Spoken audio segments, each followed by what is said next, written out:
Hello, guys, and welcome to an episode with the one, the only Pritam Siri, who I love so much. She's a Kundalini teacher. I've taken classes with her before, I've done workshops with her, and I was so excited for her to come teach at the space and then hang out after for this conversation. So I want you to just sit back, enjoy, take it all in from this conversation, and I know that you will still receive all the messages that you are meant to. I'll see you on the other side. I'm so grateful that you came here not only to record the podcast, but you held a class here this morning.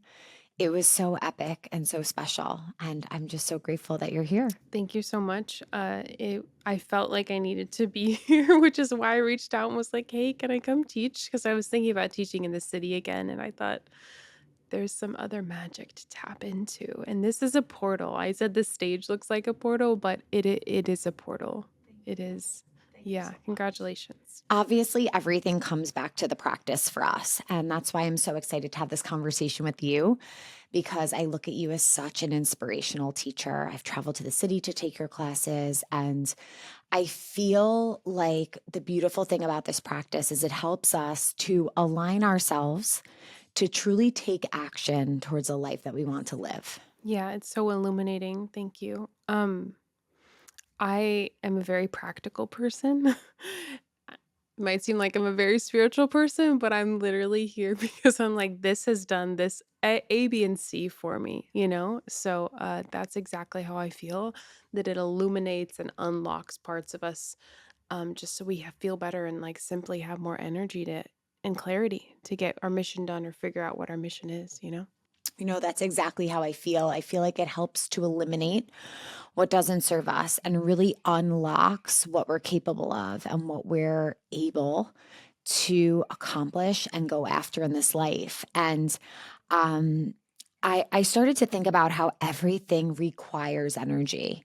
And everything in our life requires energy, whether it's a relationship, whether it's a business that we have, whatever it may be. And I was told by a human design teacher that I kind of, as a projector, we need to get energy from outside sources. We like run on energy, like energy from manifesting. We don't generate our own energy, like manifesting generators and generators. And I've had teachers tell me, human design teachers tell me that I have found Kundalini as this hack to access and create my own energy. And I thought that was perfect and so on point. Yeah, it's crazy. It's like there's this movie, I think it's called Limitless with Bradley Cooper where he takes a pill and then he gets all Yes. this superhuman perception abilities. That's what I really liken it to because it's, that's how it is. People are like, "What's Kundalini? What's it like?" Da da da da da. Um, but I'm just like, you have to experience it. Like just come and just breathe and just do this for a little bit because this is thousands of years old of stuff. And I have some friends, it's a bit of a tangent, but I have some friends who have invented really cool forms of like new breath work and embodiment practices and stuff. And even they're like, I always do a little bit of Kundalini to anchor in because it's like everything's kind of an interpretive dance and an artistic expression. And then when you do these practices in their truest form, as we do correctly, it's just jolting it into the system, like, whether it's choosing to, like, I'm gonna paint or I'm gonna write or I'm gonna do art, and then I'm gonna do Kundalini, or I'm gonna do a little bit of my meditation, and then I'm gonna channel it into my business or my art or my painting. The exchange in your life is just really, insane. And this one lady who came to class today, said she found you a few weeks ago. She's been coming to the space, and I don't know what she said, but her face was like, "Everything's changed." Like, her face was just like, I can't like, she didn't have the words. She was just like, "This is so exciting. I've just found this, and it's been so amazing." It's just like a tapping, a lighting up of everything, in your perception. So, it's awesome. And I always think about that. I think about how if I want to skip my practice, absolutely sure I can. But don't I want to access my fullest potential energy? Don't I want to hold a lot of energy so that I can hold abundance, so that I could hold my divine alignment, so that I could hold the energy that's most aligned to my soul? Because that does all take energy. And that's the reminder I always give to myself. If I ever think about, like, wait, why am I doing this again? Why am I practicing? Why am I getting up? Why am I sharing this with other people? It always comes back to that. Absolutely. And I feel like it's such a sacred container. Like the system is so complete in and of itself that things that people might read about it being dangerous or whatever, that's not Kundalini. Like whatever that is. People sent me some wild videos of stuff on the internet. And I'm like, they're like, "Is this what you do?" I'm like, "Nope, that's not it." We were looking to teach somewhere where I'm living now in Puerto Rico. I reached out to this lady and she was like, "Is it the sexual one?" And I was like, "No." Because it's just there's so many, like, different terms thrown on the internet and so many things, but this particular, lineage that we are both blessed to be a part of is so safe. Like, as we were speaking before we began being pregnant, I'm like, "You're so protected," you know? Like, it's such the sound codes, everything is such a safe container, and anything that would happen, nothing really bad happens in the sacredness of the kriya or the meditation or the breathing or the mantra, any of that. So I feel grateful to have that, 'cause which has nothing to do with you or me, it's just the beauty of what we've been given, you know? So there were two people, yeah, two people I think I know which ones you're referring to, but there were two people who kind of just started the practice and they have shared that in such a short time, everything has truly changed for them. And that's only been a couple of months. And it's just so true. And I've noticed with this practice, um, it brings me to this space that other practices haven't been able to. And even when I've tried other practices and experienced amazing things from them, I always love to root back, anchor back in to tuning in with the mantra, to tapping into the special chemistry of Kundalini and the mantras, the movements, the breath work, the ancient practices that this wisdom truly holds. And yeah, they truly can't believe the changes that they're experiencing. And I think one of the two women that you were referring to, the first time she came, I'll never forget, she was really scared because of the energy she started to feel because it was different, it was foreign, it was something she never experienced before.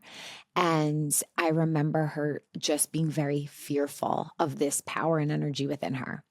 And I just recently taught a beach meditation and I looked over at her. She's been coming so consistently. Her heart was open, her chin was lifted. She was looking towards the sky, completely heart opened. And now it's something she practices every day. She says that it completely transformed how she parents, the energy she meets her kids with. It brought her to this baseline where she's no longer reactive and just feels really grounded and rooted. And I'm like, yes, that is why we practice. It doesn't end with us, it changes every encounter, every relationship that we have. Yeah. That's, um that's interesting that you were like, "Let me just tune in over here," because one of the teachings that my teacher shared is, we go to sacred sites all over the planet of all sorts of, religious associations. I met one I met one lady and I said, "We're going to Japan." And she said, what did she say? It was just really a memorable moment. She was like, "Are you going to you're going on like a yatra, so you're going to," and I said, "Yeah, we're going on a spiritual pilgrimage to sacred sites in Japan." She said, "Oh, you're going to Gurdwaras," because she was a Sikh. But she's also a yogi. And I said, "No, like we're going to sacred, like not beyond religion. We're going to like sacred sites." And it was just like she didn't comprehend that as a that it's so much more than that. Like we were going to Buddhist sites and all this stuff. So we go to these sacred places all over the world just to tap into this wellspring of energy because oftentimes they're layered on top, like it was a church and then they took down the church, or it was beyond that, it was a druid ruin, and then before that they built a church, and then they built this, and then they tore that down, but ultimately it becomes just a big portal. Whoever is the keeper of that at the time, it's a sacred place. So anyways, whenever we go to these places, the instruction is like to chant your mantras when you're inside so you don't get confused or lost.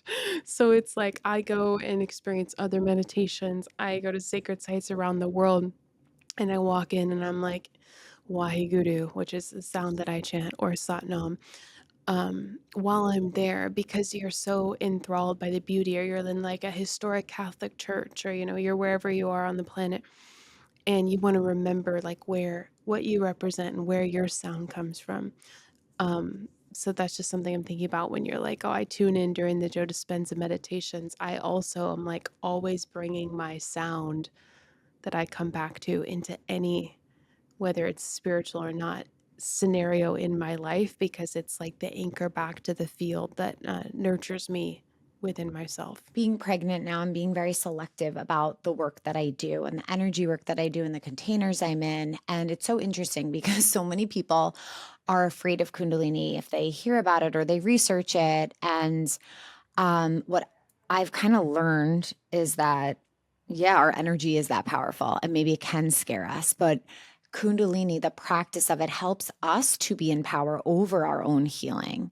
And it doesn't feel to me like this out of control thing. I feel very much in my power, very much in control of my healing journey.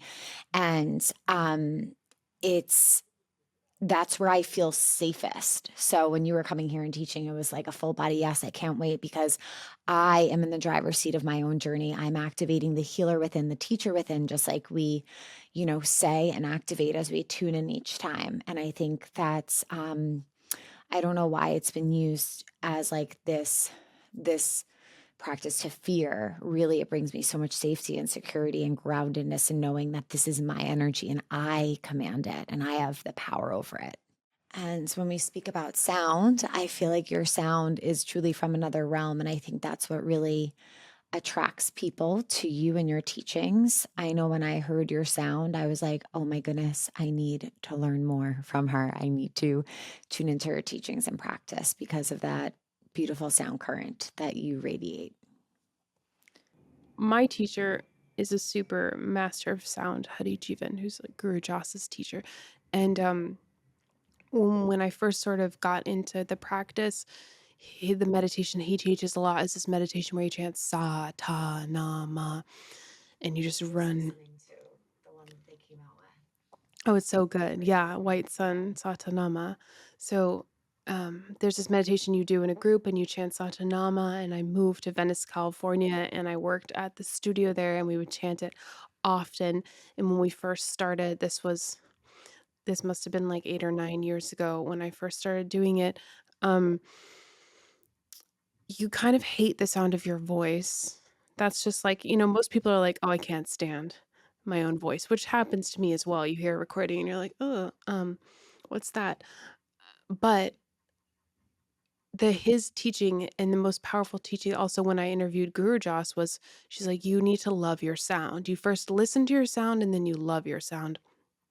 And I feel silly telling you my gift is an 11 because it doesn't matter, but I love tantric numerology and you should totally find out. Look up what your gift is because it's like what you're supposed to amplify. Um but yeah, the 11 consciousness. But so anyways, we started chanting that, and at first, you don't really like your sound or it sounds off, and you're chanting Satanama in a group, and the instruction is first start getting practice listening to your sound, and then learn to love your sound. And because that's the whole frequency at which you vibrate. Your voice is just an expression of the resonance that you're already in, which then, will touch everything else in your life. So if you can bring more love to it, it's going to amplify everything else around you. So I don't know, there was just like a click. There was just like one day I was chanting and suddenly I didn't hate it. It was suddenly from just like, sa, ta, what is this? Just suddenly I heard it and I was like, oh, that's pretty. That's nice.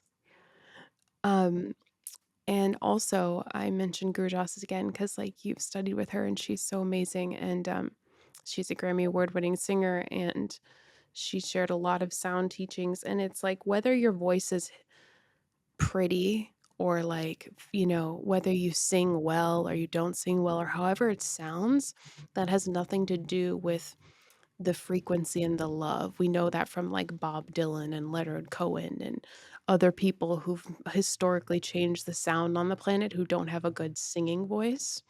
You're looking for, like, a deeper relationship with that it's coming from the depth of your soul and representing you, which, like, that's a little bit esoteric, but it starts very simply by just, "How do I sound?" And as women, that's, like, a mega relationship teaching is how do I sound? And my boyfriend straight up told me, he's just like, "I can't when you talk like this, I can't," like and I'm like, "Oh my god, it's that primitive?" Like, I just have to slow down and open my heart and be like, "Hey, can you please?" Rather than being like, you know how we kinda get, like, chirpy and or whatever, and they're like, it fries their nervous system, so it sounds so simple, but the sound is commanding everything. It's really so true, and I've noticed that my sound changes, based off of where I'm teaching, when I'm teaching, who I'm speaking to, or who I'm teaching to, and sometimes I'm like, "Ooh, that is not the sound of when I'm teaching and when I'm tuned in and when I'm channeling." It's like a completely different voice. We all have different, personalities. Yeah, we all have different aspects, but I think it's just because I have a microphone in front of me, we're being more conscious. Mhm. We take the responsibility consciously versus when we're at home, like, being cranky or whatever. I wanna hear more about your journey to the practice and where that started for you. Yeah, I was living in Nashville, Tennessee, and I Googled spiritual yoga. 'Cause I everyone's like, "How'd you find Kundalini?" I literally Googled spiritual yoga. Here we are at the space. That's how it happened. But I was doing hot yoga and kickboxing and teaching, like, a little bit of kickboxing. I was, like, really fit at that time. I love exercise. Love fitness. I love working out. I loved hot yoga, and I loved the workout it gave me. It, like, tonified and it kinda, like, wrung me out, you know? And it was a great stretch, but I was like, "Wasn't isn't yoga supposed to be spiritual? Like, what's that like?" So I found a Kundalini studio, and, I walked in, and it was a bunch of older women, and I was like, "This is gonna be lame." It's gonna be slow and whatever you think it's gonna be, and I had a heart opening, and I remember, like, we're lying down after the kriya and she's like, "Just relax," and she's playing the gong, and I feel like laughing, and at the time, I was very depressed, and I feel like laughing, and then I told her, I was like, I was sorry, I was, like, laughing, and she said, "Oh, no, you had a heart opening, usually you laugh or cry, that's, how it happens," and so I was curious about that, so I went back a few more times um, because of that, but it still wasn't it was opening something, but it wasn't, like, stimulating enough, everyone teaches Kundalini differently, so it opened the door, but it was the meeting of, like, my other teacher that really, like, sparked the transformation. At the same time, as life serendipitously happens, I meet some people who are from Venice, California, and they're friends of a friend, and we end up going on a trip to Sedona, which is a very spiritual place, and they're look at me, they're all, like, psychic and open and talking to aliens. The Sedona people, if you know, you know. They're out there, and they're like, Guru Jagat, I think you're supposed to work with her. I think you need to meet her." You know? I'm like, "Hmm." So, I follow her on Instagram, and then I save up money to meet her at Kripalu in Massachusetts, and, she was doing, like, a business entrepreneur kind of, like, I don't prosperity and, like, business something. It was very cool. Um, and it seemed like so much money at the time, and it was not at all. But that even just getting there was, like, a prosperous moment, and so that was it. We met there, and she just, like, plucked me out of out of the group and was like, "Come to dinner with us." And then we had a synchronistic dinner where, like, everyone at the dinner was from some place that I'd already lived, and we're just, like, having this is a little detail, but it's just kind of funny. We're having sushi, and then her, um, assistant is like, "I'm from Prescott," which is a town in Arizona, and I'm like, "I'm from Prescott, my dad lives there." "What's your dad's name?" "My dad is her doctor." Like, we're in Massachusetts, and I call my dad, and he's like, "Oh, I love her. She reminds me of you." So there was all these weird, like, little things, and then So cool how that works. yeah, and then I go to they're like, "Come to our teacher training." I go to this teacher training in Colorado, and then Guru Jagat walks in and is like, "Good to see you. Move to Venice. We have a job for you." Ditch well, specifically, she said, "Move to Venice, ditch the boyfriend, we have a job for you." And I was like, "Oh my god," and I cried because I was like, "I know I have to do this," you know? I know, like, I can't not do this, so I just drove across the country, never looked back. But during that time of starting to practice Kundalini Yoga, then when I had my first sadhana, which I was, like, doing in the kitchen floor in Nashville, like, in a quiet little area, trying not to wake up anyone else in the house, that was that's was just, like, everything started to come online, and I had more energy and clarity, and I was doing prosperity meditations and was like, "Nothing's gonna stop me from following this opportunity." And then, I just drove across the country by myself with everything that I had, and I just rolled right up, and then the rest is like a wind, you know, tunnel of I learned, like, everything I could possibly need to learn, from my teacher who was such a master at so many things, and I did everything. I was the sound girl. I showed up, and they're like, "We're gonna teach you how to do sound," and then I, like, went on retreats with them, and I did the sound, and I did, I literally, yeah, like, I ran the sound system, and then I filmed stuff, and then did I ran the studios, and then I ended up doing all the social media, and then I did event production, and then, I did every I did all the things, and it was just such a masterclass in life, and I realized we, this is like more about the tangent of the whole thing rather than just about Kundalini, but we would go and do professional things. We'd get invited. I was one of her, representing her company. We'd get invited to all sorts of things that seemed prestigious, and we'd get there. We started a collaboration, and we realized that we were so professional. Like, I thought we just have a little studio, yoga studio, and like we're just, doing this silly little thing, and then we'd have some big prestigious collaboration, and we'd go to some big conference, or we'd go to this hotel, or we'd go somewhere and do something, and we realized that she'd had us at such a high caliber that, we have yet to meet very few at that same caliber of, sort of the Virgo, like, precision of our whole team and how we operated and how we ran the, like, meditation through everything that, we did. So anyways, that was sort of how that happened, and now I have this immense life experience that, I feel like I could do so many things with.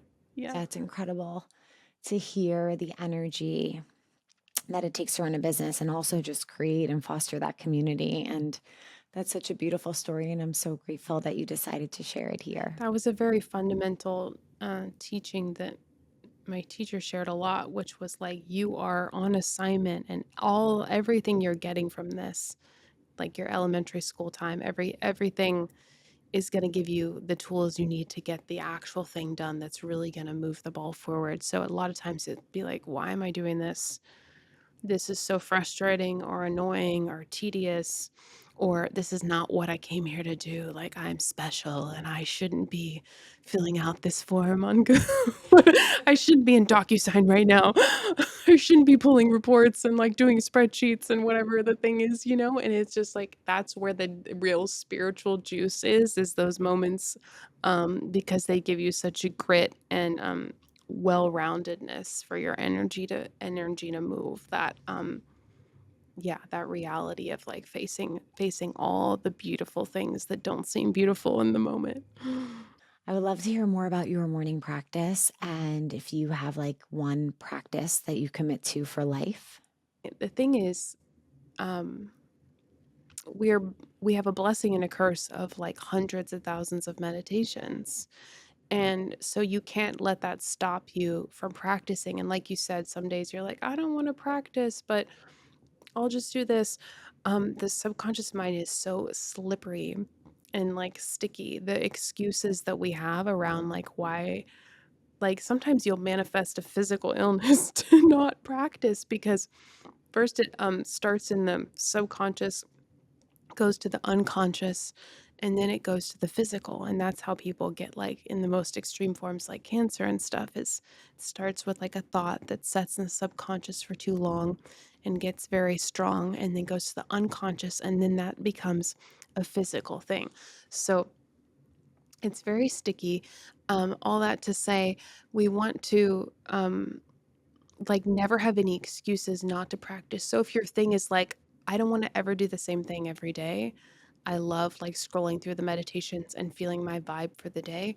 Great. You're going to have like a great life committing to a daily meditation, even if it changes every day, or committing to a daily little pranayama or yoga set or whatever it is. So we never want to use that as an excuse. But if we're going very traditional, usually you were given one practice and you would do it for your whole life. And it's through the discipline of doing the same thing every day that you develop extraordinary, supersensory, superhuman capacities, which we've seen with a lot of senior teachers who've been consistent, or not even senior teachers, just people who've been doing 10, 15 years of the same thing every day. It will make you a new person and it'll change you on a cellular level. It'll change your epigenetics, a lot of these meditations. So that's why I'm like not even thinking of conceiving a child anytime soon, but I'm already doing the meditation to prepare for years in the future so that my genetic code is different. That's, and my mom said the same thing to me. She's like, I prayed and prepared for you long before, you came, which is so sweet. But I feel the same way, like everything I'm doing is for my future self and my physical lineage and anyone else I come into contact with. And that's what you have to find what inspires you to show up because it's not me necessarily. It's the discipline, the power of discipline that I've seen in so many other beautiful beings and teachers' lives have shown me that that is the way. It's not something that's natural for me. It's not something that I'm good at. It's not something that's easy for me. Um, and I remember very early on when I moved to Venice, California, and I was working with my teacher, might have been there like a month or something. I went over to her house and I was like, I was so nervous and I was like, I'm having trouble doing sadhana. And she was like, "You need to calm down." Like, she's like, "What is your deal? Like, it's not that serious, like, you need to chill." And she's like, "You're a yogi. You're always gonna be a yogi. You need to, like," which is like everyone has the different medicine of what they need to hear, but oftentimes it's like, "You're a yogi." And I say to, like, anyone who comes to class here, you have had multiple lifetimes doing this yoga. Even this girl today who was like, um oh, it's my first time. I've never done Kundalini. She did every posture like perfectly, which happens often. And she's like, "Yeah, I tried my best." And I was like, "No, you did a great job." But I didn't want to freak her out. But it's like you've obviously done this before, whether you know it or not. You're very much a yogi because some people will just get right into the most random postures that aren't in any other type of yoga, and they'll just do it perfectly. And you can just tell that something's coming online that is different. So yeah, that's a well-rounded answer. Yeah, I definitely had times in the beginning of the practice where I felt overwhelmed by the energy, but that was the first time I would hear my intuition so clearly, like actually hear my voice or a voice being like, no, no, no, you must keep going and you are safe to do so. And there could be those moments that the practice really brings you to the challenge or to that overwhelm of energy, but it helped me to access my intuition so clearly and truly hear my inner voice. It's a very, like, I think Kundalini to me is like very scorpionic, if anyone knows astrology. Scorpio is like sex, death, and transformation. It's like we're not messing around. Like these are the heaviest things on the planet. And it's just to the heart of the matter and to the soul of it, and like no fluff kind of thing. And I have a lot of that energy. And Kundalini has that as well. So I think that people are meant to find this because it's going to wake up something in them. And if you're finding it and you're having that intuitive experience, it is like a soul. It is a soul calling. Yeah. You speak a lot about radiance, and I would love for you to define it for us and really share your perspective on it and why radiance is an important topic to discuss, but also something very important to strengthen and tap into during your meditation practice. Yeah, that word comes from the 10 bodies. In Kundalini Yoga, we speak about having not just a physical body, but having 10 bodies, which is the soul body, the negative mind, the positive mind, the neutral mind. These are like three, the mind has all these facets and projections, but very simply, we have a negative mind, we have a positive mind, we have a neutral mind, and then we have a physical body, of course. And then we have a sixth body, which is like our halo or arc line, the base of our radiance, which holds kind of like a whole code on it in and of that's a whole other conversation. Then we have the seventh body, which is the aura. We have the eighth body, which is our prana. We have the ninth body, which is our subtlety, which is the only thing they say goes with us when we die. Our subtle body carries us, and that what it holds is just like all the kindness and good acts you did and all the spiritual practices you did, which basically it means that while you're here, those are the only things that matter because they're the only things you take with you. And then the 10th body is the radiant body. And I've just been so fascinated with it. And I have like past life remembrances of certain radiant body teachings and connecting to the gurus who build the radiant body and concentrated on the radiant body, which is this crux of like sainthood and warriorship. So the radiant body is the coolest thing about it is it's your protection and your projection. So, if you meet somebody who maybe has a weak radiant body, to give an example, bad things might just keep happening to them. Oh, I got like mugged, or and then this happened and that. And, this can happen to any of us, of course, but like they keep getting in situations that are not favorable for them. They might not have a strong enough radiant body, which protects you from negative experiences. So, building the radiance just puts you in a new room, it puts you in a new caliber. And we have a lot of practices that build radiance. And I love speaking about it in terms of beauty because um, so much of beauty has to do with the radiant body and not the physical structure. Um, Especially for like a lot of, I guess, single women, or the general like propaganda around what beauty is and what's going to make you desirable. People always think it's like certain physical attributes, or of course like certain products or certain outfits or certain hair color, skin color, whatever it is. And if you talk to a man, because like I know guys out there, and I have a lot of guy friends, and I kind of have like I'm very much like a guy, even though I'm totally feminine. I have that internal kind of like viewpoint. I just always thought it was interesting, like, they don't care. Like, women will say, like, "Oh, I gained, 15, 20 pounds." He didn't notice. He doesn't care. He was attracted to your radiance. That's just, like, a little tip for anyone who's thinking about that.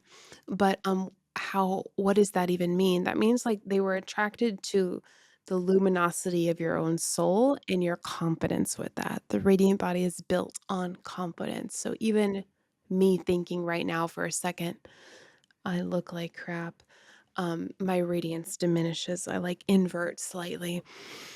First, doing things that, build your radiance. So this is I sorry, I could just, like, go on forever about it, but I also just love that there's so many things you can do to build the radiance that are like not even yoga, like wearing clothes that make you feel beautiful, taking care of your physical body, like dressing in a way that makes you feel confident, like being clean, um, eating well, like all these, only you know what builds your radiance. And another word we like to use for that is drala, which is this decorum of how you carry yourself will actually protect you from negative situations.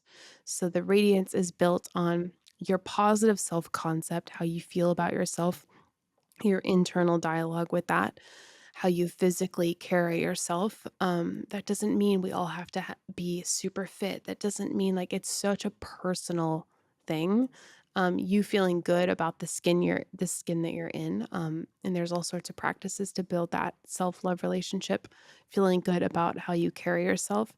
And then using these sounds and physical practices will just change your energetic structure so that you're not susceptible to maybe negativity that you have been before.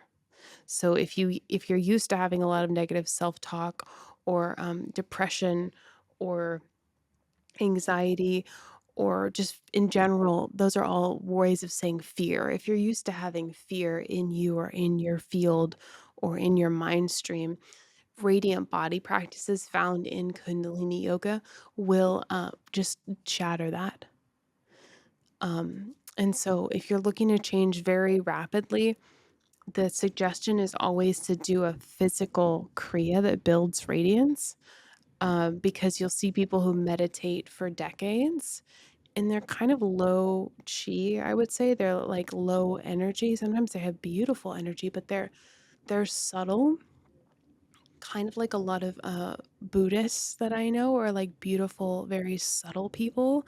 But the radiant body teachings come from a literal man who was like in battle. And he wrote these mantras so that these every like townspeople, like everyday townspeople, could defeat trained warriors through the power of their sound, which gave him an invincibility. So it's that's the big long answer tangent of the radiance, but it starts with the sound and then the warrior kriyas, like these physical kriyas sometimes are needed to build the structure to take you to the next level, as we did in our class today. I'm like, sorry guys, this might be hard, but we need the nervous system strength to be ourselves, which is a physical strength. So we want to have that beautiful energy as someone who meditates, but then you also want to have this like massive amount of chi moving through you so that you're like, not only is my life going to be good and better, but like I'm going to affect lots of people and have enough energy to do whatever I want on the planet to uplift others. Like we want to have that kind of impact, and that comes from the strength and velocity of these radiant practices. The practice definitely gives you this inner resilience and this energy of, I feel being unstoppable and like everything is figure outable. And I remember my husband and I had this interesting situation. He was in charge of my laptop on a flight, and we got off the plane and we were literally outside the airport, and he's like, "Oh my goodness, your laptop is gone." I'm like, "What do you mean it's gone?" He's like, "I left it in between the wall." He was in the like window seat and the seat. And I'm like dumbfounded for a moment, like, "Oh my God, my whole life, my work, everything's on there." And he's like, "That's it, Erica, it's gone." And like before he could even like finish the word gone, I was gone. And I was like, no, no, like I have the power to figure things out. I have the energy to figure things out. I have the brain power to figure things out. I have the chi to figure things out. And I'm going to get my laptop back, and it's never too late. And I did. I ended up getting it back. And it was just so interesting. And I really think it's a testament to the practice that you are challenging yourself in these physical experiences and situations with your breath, with movements, with holding postures, with chanting. And you challenge yourself to really, really access your inner strength and vitality and that warrior energy that comes with it. So many lessons come through in the practice for me, and it's so empowering. It brings so much clarity and wisdom. So, since I am pregnant, I've modified my practice a bit. But I would love to know any practices that come to mind for you, specifically for pregnancy, and for you to share a bit about the 120 days and the significance of that time period in a pregnancy. Yeah, this I did a 120-day ceremony yesterday. Um, Someone who had this soul coming in on 8/8, yeah, and she loves Breath of Fire, and she was kind of like, "Oh, I can't believe I can't do it anymore." I'm like, "You need to calm down. Like, there's so many breath practices that we do are so good that you can do." But in the yoga teachings, the 120th day is the day that the soul enters the womb, which is such a beautiful concept. So that's like the beginning of the second trimester, right? Um, yeah, so then that also like gives you a lot of time.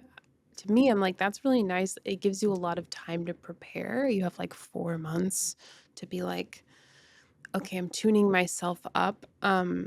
Because the caliber of your frequency sort of at this time determines the caliber of the soul that enters the being. And especially as a yoga practitioner, the teaching is like there's all these souls just like hovering around the earth, dying to come. Like, put me in, coach. Like, I want a human body. We get here and we're like, this sucks. Why are we here?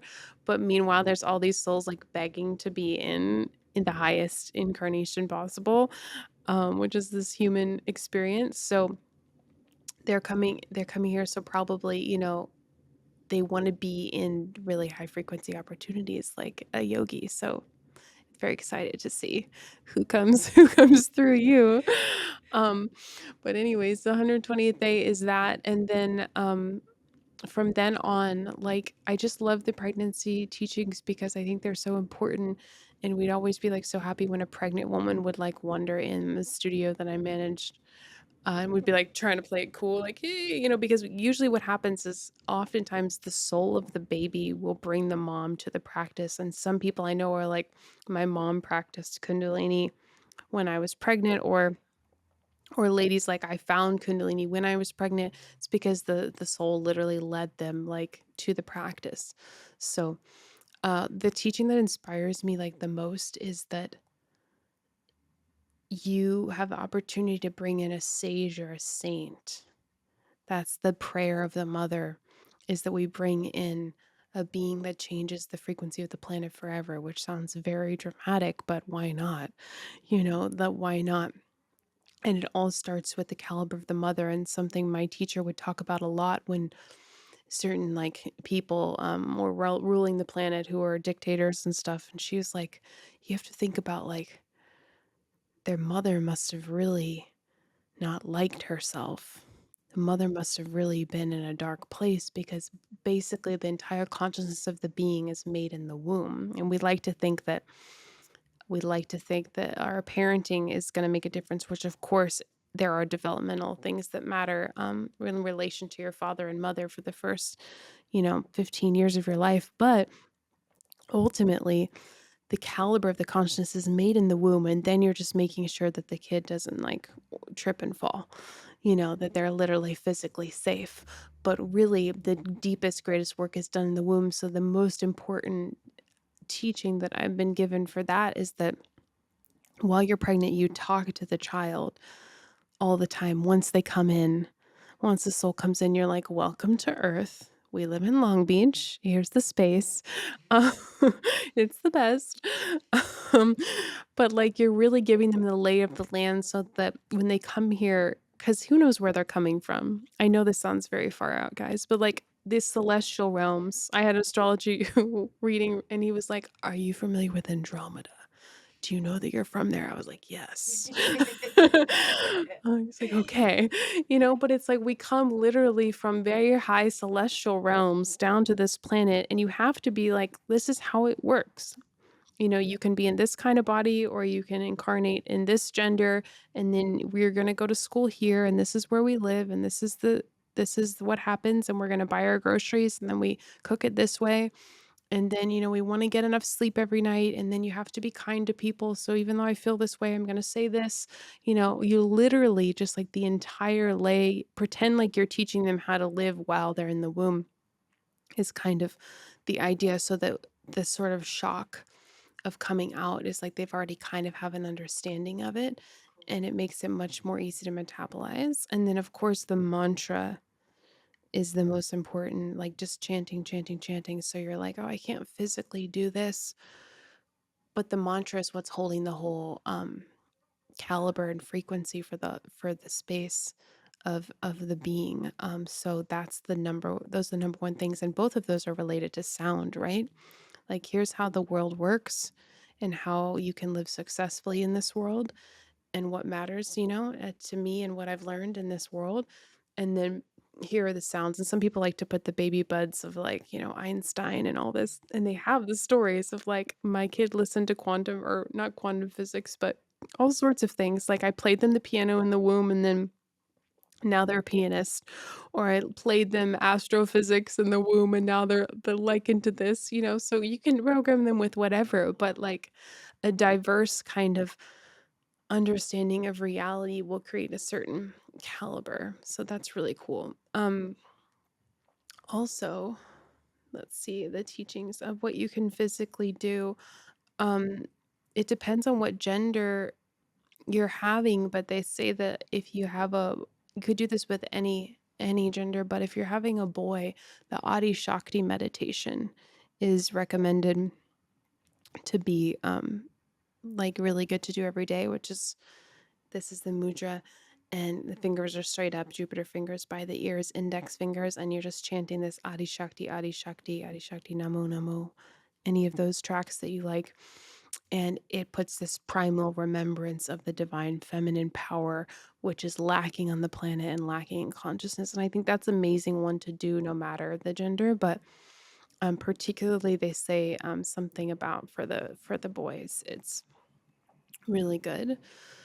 Um, I think mothers should do like business as usual as much as possible for your body. Like this other lady who I've guided through a few of her pregnancies, she like lifts heavy weights, If she just stopped lifting completely, she wouldn't feel like herself and wouldn't feel confident, would feel weird. So it's like, of course, modify as needed, but keep up your lifestyle of what makes you feel good because this is a good training. Have you seen Ballerina Farms?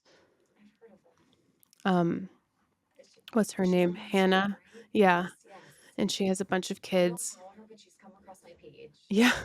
She's a bunch of kids. And well, one of them, she won Miss America. She had this baby, and 10 days later she walked in a bikini for Miss Oh my America. goodness. And I'm sure not every pregnancy was like that, but for that one, there's like her like lifting, while 9 months pregnant. And I think it's because she knew I have to be in a bikini 10 days after I give birth. But there's a way to keep a certain caliber of what makes you feel excellent through your practice, but to draw it back and just give you the bullet points here.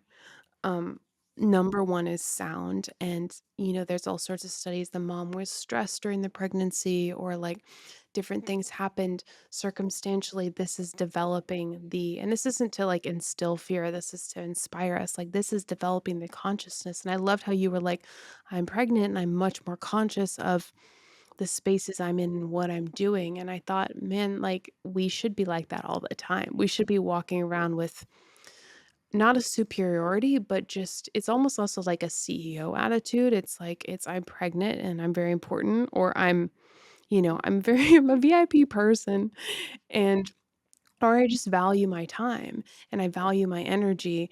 And so having those boundaries um is really good because this is the frequency for which they will have. So how you feel about yourself is going to be a direct kind of correlation to how the being feels. So that and the sound and just picking some mantras that you recite heavily and strongly through the pregnancy. I know one person, she has this beautiful baby now, and she was like, I did Wahiguru.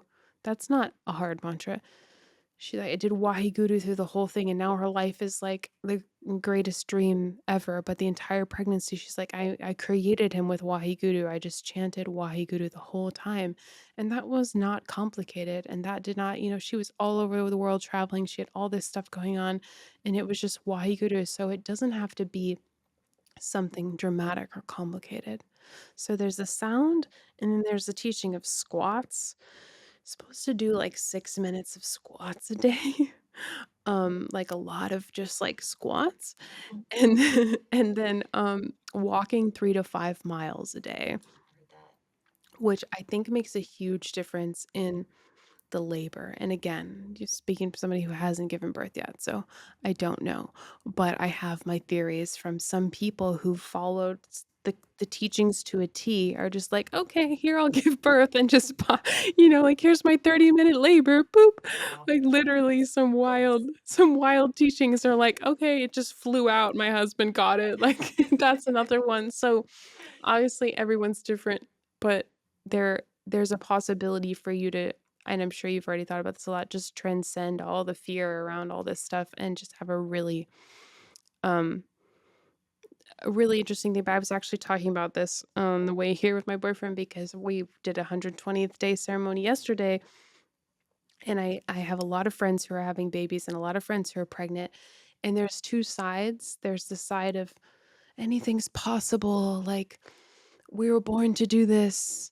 Like it's the most giving birth's the most beautiful experience of your life.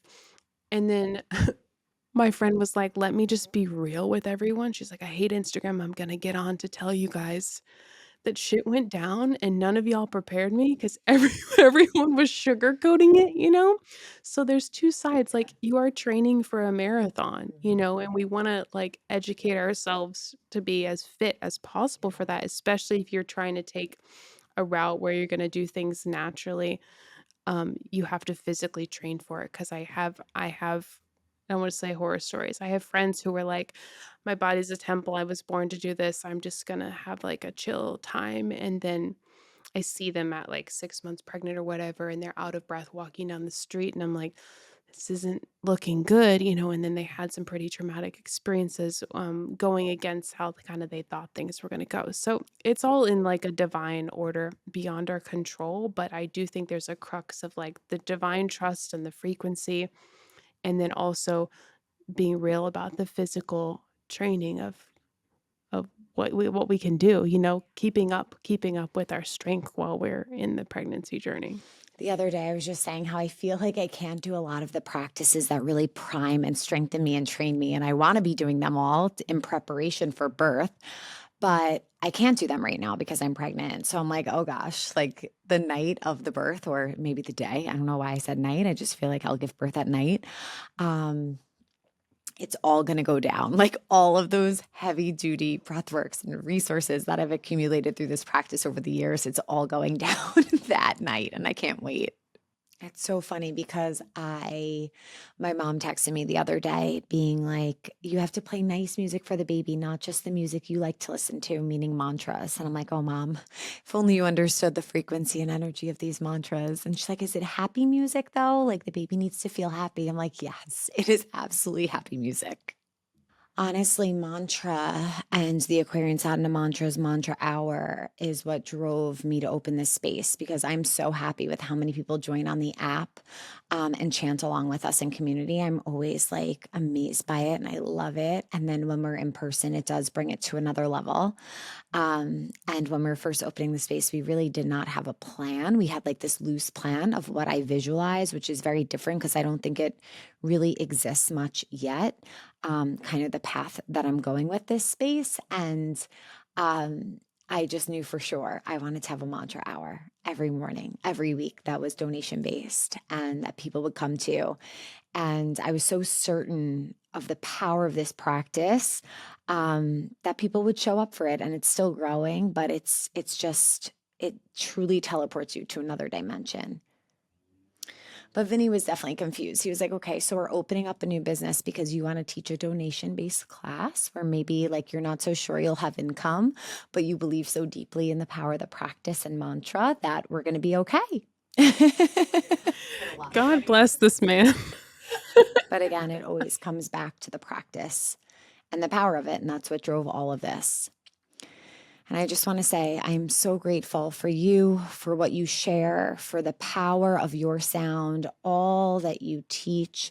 And I'm just so grateful that we were able to get this time together. So thank you so much for being here. Thank you, Erica. I also feel like I really admire the way that you've made these teachings so accessible. Like they always say, these are hidden in plain sight. Because like Kundalini is so weird and everyone has weird outfits on. And Erica's like, I'm a girl from Long Island. Inhale, exhale. Ong Namo Guru Dev Namo. Like, it's all fine. And that's just like the greatest gift ever. So you're very much a leader and I appreciate you. Yeah. And I would love for you to share where everyone can find you, your practice, and your teachings. I teach a complimentary class on YouTube once a week, a Pritam Siri YouTube, which is like a 1 hour class on Sundays at 9 a.m. Eastern now. And then I've been doing different online programs. I always teach on the new moon and the full moon, and I think we'll do a more of a membership container soon virtually. But that's the thing. More podcasting. I'm really in a time of like I'm a sponge learning again, and so I've been kind of like hiding out, reading and learning and meditating and practicing and just like growing. And I feel like my brain is completely changing, but it's just calling for a new time. So I haven't shared a lot publicly, but I will start to spread the teachings more far and wide. But that's the plan, showing up on YouTube and, Instagram and all that.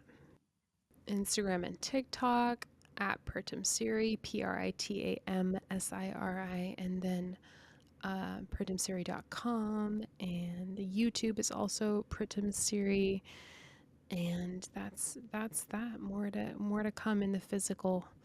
We'll do retreats and stuff like that again soon. It's really fun to do that. So And I just want to thank you so much again for being here. I adore you. I hope you come back soon. Thank you again. thank you. Gosh, bless the space. Sat Nam. Thank you guys so much for hanging with us, even though we had a little Mercury retrograde hiccup. I know there was so much value in this conversation with Pritam Siri, and I hope that you enjoyed it. I can't wait to see you next time. May the longtime sun shine upon you. Sat Nam.